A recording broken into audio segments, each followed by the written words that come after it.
This lesson deals with a direct reading or direct indicating magnetic compass and describes the principle of operation, the effects of acceleration and turning errors, and how to interpret the direct reading compass indications in a turn.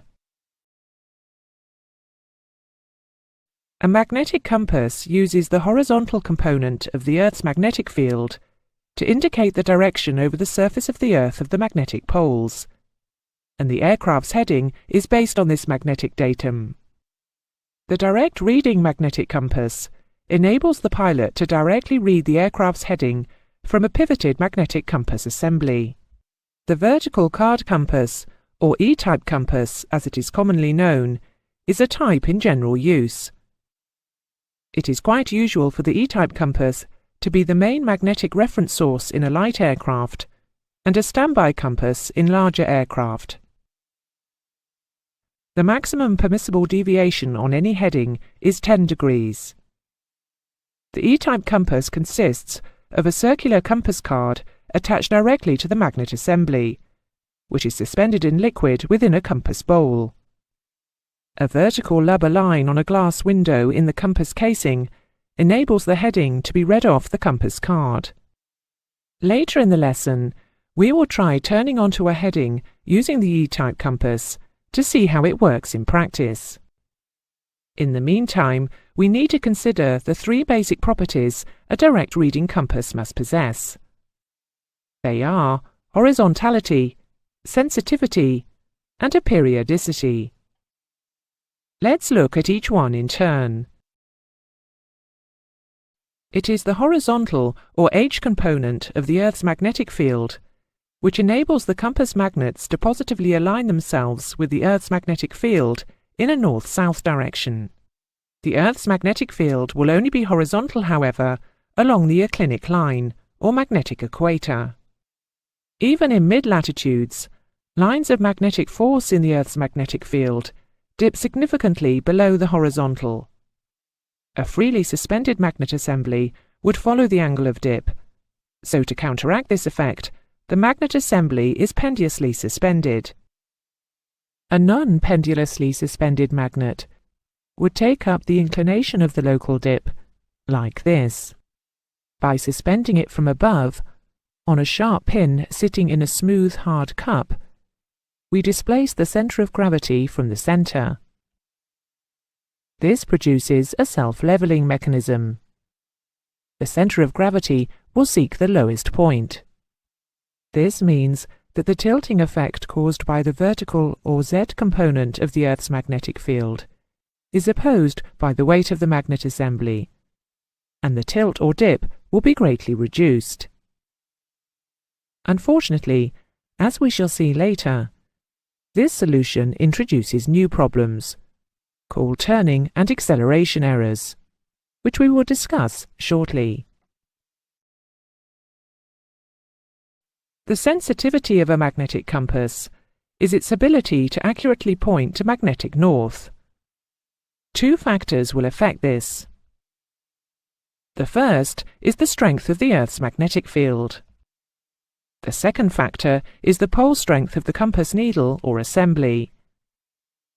The weak magnetic field of the Earth cannot be altered.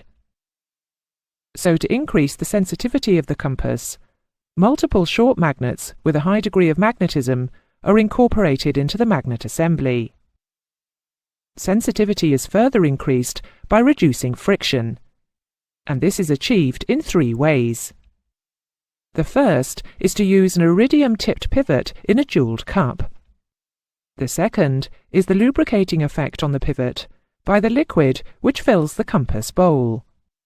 And thirdly, the liquid in the compass bowl helps reduce the effective weight of the magnet assembly, as liquid is denser than air. A periodicity is a measure of how quickly the magnetic compass settles down to accurately point towards north again after being displaced. Any oscillations of the compass needle around magnetic north must be damped out or substantially reduced, and this is achieved in two ways. The first is the use again of multiple short magnets in the assembly. In this way, the mass of the magnet assembly is kept near the centre of the unit, which reduces the moment of inertia. The second way is the use of liquid in the compass bowl. This acts as a damping agent. However, when using liquid in this way, there are two other issues to consider. The first is that liquid may expand or contract as temperature changes, and this can be overcome by incorporating an expansion chamber. The second issue is that of liquid swirl, and this occurs as a result of the viscosity of the liquid. During a turn, the liquid in contact with the inside of the compass bowl tends to be dragged around with the bowl. Therefore, the liquid tends to swirl in the same direction as the aircraft's turn, and drag the magnetic assembly with it in the same direction. This results in the compass indicating an incorrect reading during a turn. Use the replay facility to become familiar with the effect of liquid swirl.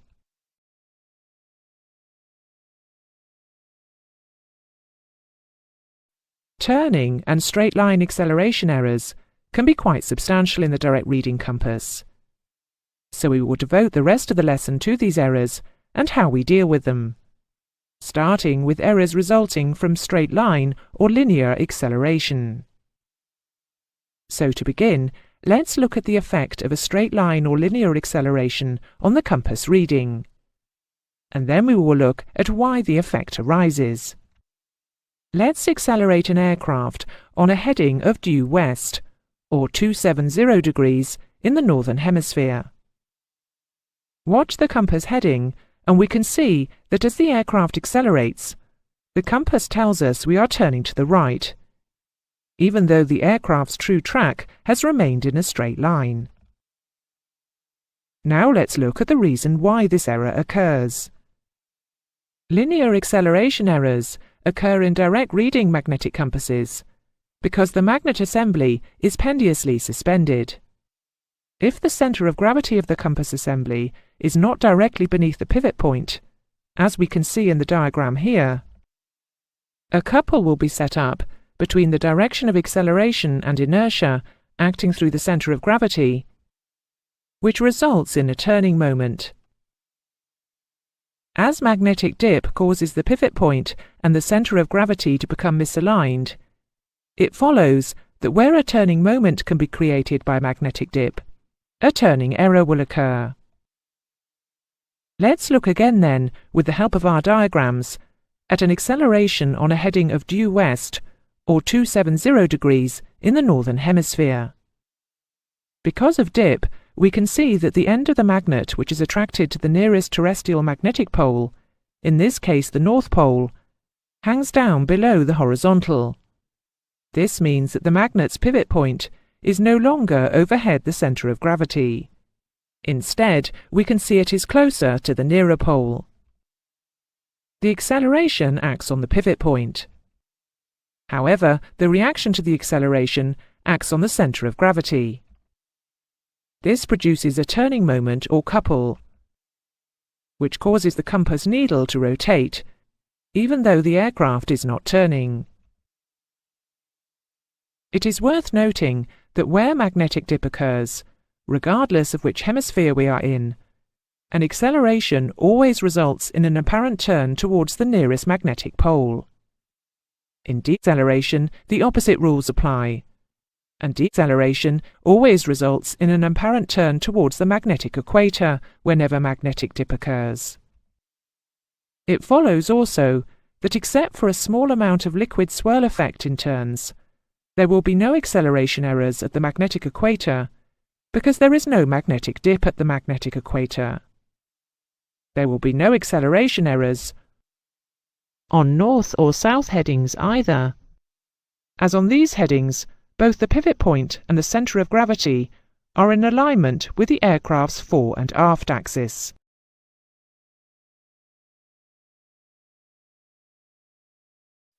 Let's look at turning errors now. Apart from the small error caused by liquid swirl, a turning error is an acceleration error, as any turn is effectively an acceleration in the direction of the turn. The basic theory is therefore the same as that for linear acceleration errors. Remember that acceleration errors occur where there is significant magnetic dip. Turning errors are maximum when turning through north or south. The error increases with magnetic latitude because magnetic dip increases. If liquid swirl is ignored, the errors will be zero when turning through east or west. Turning errors are usually more significant than linear acceleration errors for the following reasons. Turns are generally of greater magnitude, which results in a greater displacement of the magnet assembly. Turns occur more often and are likely to last longer than linear accelerations. Let's look at some actual examples of turning errors.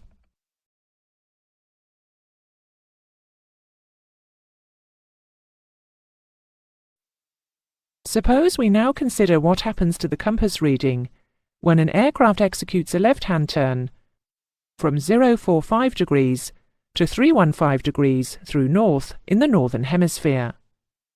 To understand what happens, there are two things we have to bear in mind. The first thing to remember is that the example is in the northern hemisphere, and so the red end of the magnet will hang down below the horizontal because of magnetic dip. The pivot point of the magnet assembly will not therefore be over its centre of gravity.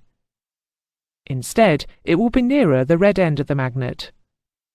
During the turn, the magnet will be dragged to the left by the pivot point, while inertia will react through the centre of gravity.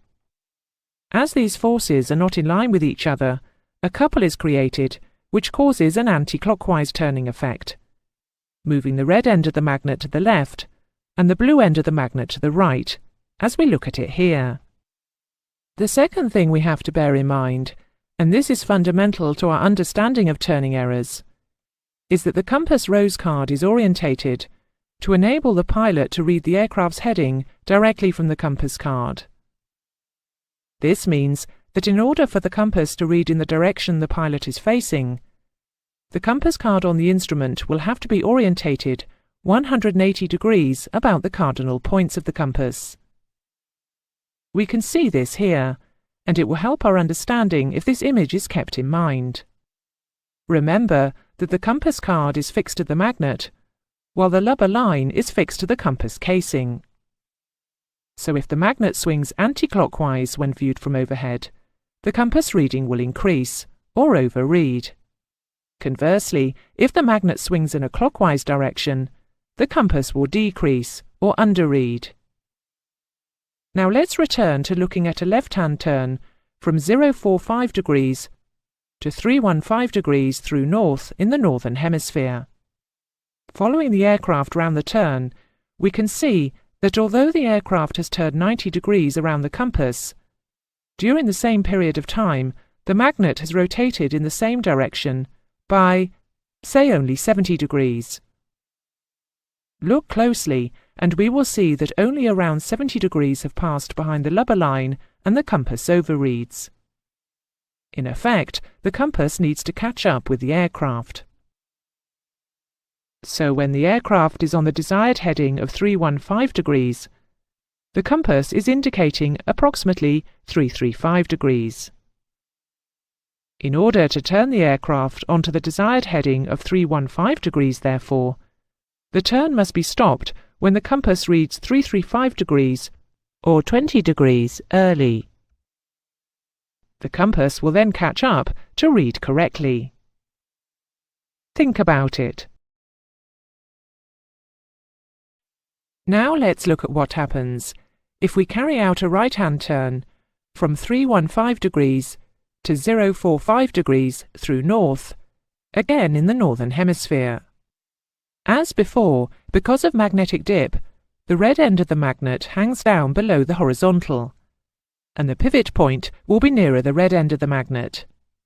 The pivot point is no longer over the magnet assembly's centre of gravity.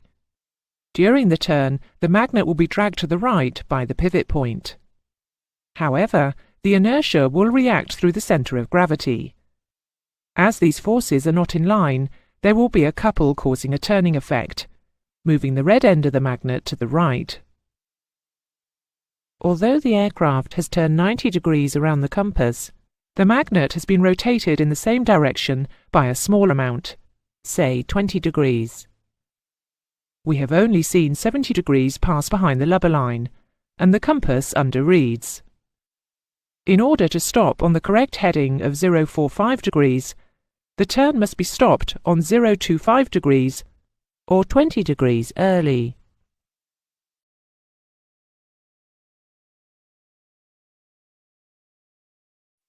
Let's suppose we turn an aircraft to the right from 135 degrees to 225 degrees through south in the northern hemisphere. Once again, because of magnetic dip, the red end of the magnet hangs down from the horizontal, and as before, the pivot point will be nearer the red end of the magnet. The pivot point is no longer over the magnet assembly's centre of gravity. During the turn, the magnet will be dragged to the right by the pivot point. However, the inertia will react through the centre of gravity.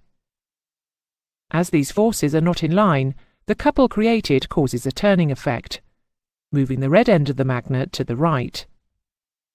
If the result of this is difficult to envisage, remember that we are now facing in a southerly direction in the northern hemisphere. Although the aircraft has turned 90 degrees around the compass, this time the magnet has been rotated in the opposite direction by a small amount, say 20 degrees. We see 110 degrees of heading change briefly, and the compass overreads. In order to stop on the correct heading, the turn must be stopped when the compass reads 245 degrees or 20 degrees late.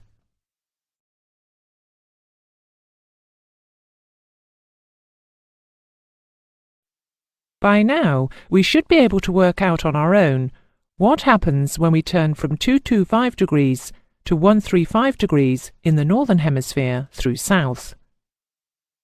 Click on Continue when you have decided what compass heading you must stop the turn on.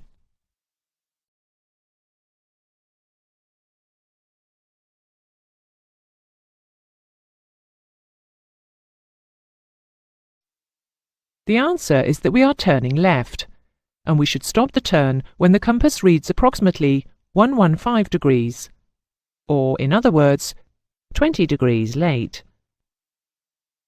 As before, because of magnetic dip, the red end of the magnet hangs down from the horizontal, and the pivot point will therefore be nearer to the red end of the magnet. The pivot point is no longer over the magnet assembly's centre of gravity. During the turn, the magnet will be dragged to the left by the pivot point. However, the inertia will react through the centre of gravity. As these forces are not in line, the couple created will cause the red end of the magnet to move to the left. As with the turn to the right, from 135 degrees to 225 degrees, we should stop the turn late. As a general guide to how soon or how late to stop a turn, it is worth noting that for a rate 1 turn, the turning error will be approximately 20 degrees. Rate 1 turns are commonly used in instrument flight, and in a rate 1 turn, it takes 2 minutes to turn through 360 degrees. For a rate half turn, allow a turning error of 10 degrees. And for a rate 2 turn, allow a turning error of 30 degrees. To conclude the lesson, this table summarises turning errors in the northern hemisphere. In the southern hemisphere, the errors are the exact opposite. The term sluggish, which appears in the right-hand column, means that the compass heading is lagging behind the aircraft heading. Liquid swirl will increase the turning error. Conversely, when the term lively is used, the compass heading is leading the aircraft around the turn. Liquid swirl in this case will reduce the turning error. The following rules apply. During a turn through the pole which is physically nearer the aircraft, the compass will be sluggish. It is therefore necessary to stop the turn early on the indications given by the direct reading compass. During a turn through a pole which is physically further from the aircraft, the compass will be lively. It is therefore necessary to stop the turn late on the indications given by the direct reading compass. At the magnetic equator, there is no dip. Therefore, the only turning error will be due to liquid swirl. Liquid swirl may account for a compass heading lag of around 5 degrees, or 5 degrees sluggish. Remember, it is the displacement of the magnets in a clockwise direction when viewed from above, which causes the compass to underread. A displacement in an anti-clockwise direction causes the compass to overread.